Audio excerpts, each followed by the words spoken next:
So in terms of e-commerce, it's definitely a trend that's continuing to grow.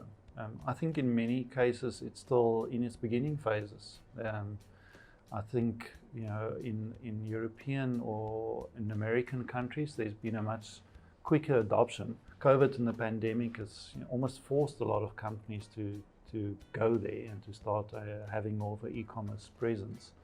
And certainly we think it will continue to grow.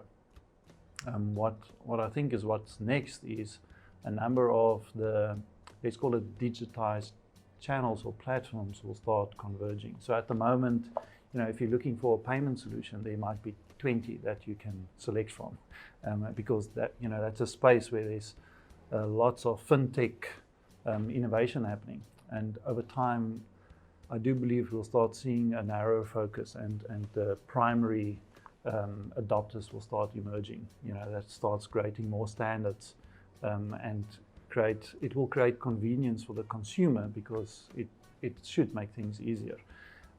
Things like logistics. At this stage, in South Africa, certainly we're trying to figure that out.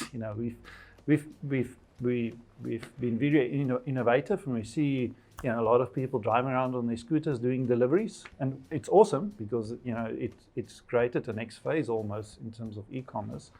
And I do think part of the next steps in e-commerce is more consolidation and standardization around those type of services, like how to manage logistics, how to now manage. Previously, our bigger retailers would have stores for distribution of their goods. A lot of physical stores have actually closed over the last year and a half, and so there's a different model that's emerged in terms of how they distribute those goods. And soon we'll be printing stuff on 3D printers, so you don't have to keep goods, you'll just print it at home. So part of the next phase is, for me, I think what's part of that is, as a consumer, a lot of organizations are going to want to have access to a lot of your data and information.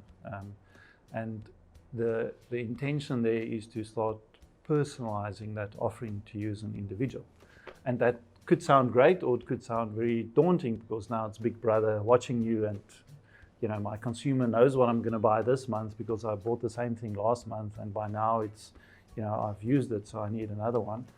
So there's a good and a bad about it. I'm not sure yet which side of the fence I'm on. And so I do think, data privacy and what you provide access to is something we need to think of, each of us. Where are we with that? As I say, a lot of standards haven't emerged yet, so that's great risks. There are companies that now explore this situation, and there's a lot of people that gets caught off guard because they thought they bought something online, but the product never arrived and their money is gone.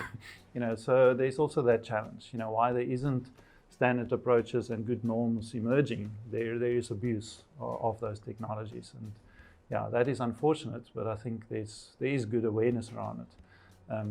And next steps will probably be a lot more security awareness of what you're sharing, what you're not sharing, how you do that, through what devices, what mechanisms. But it is a very exciting space. It creates opportunities that wasn't there before in terms of just starting a business. And so I'm positive about it. I just think we're in a chaotic stage a little bit now, but the standards will emerge and we'll get better at it.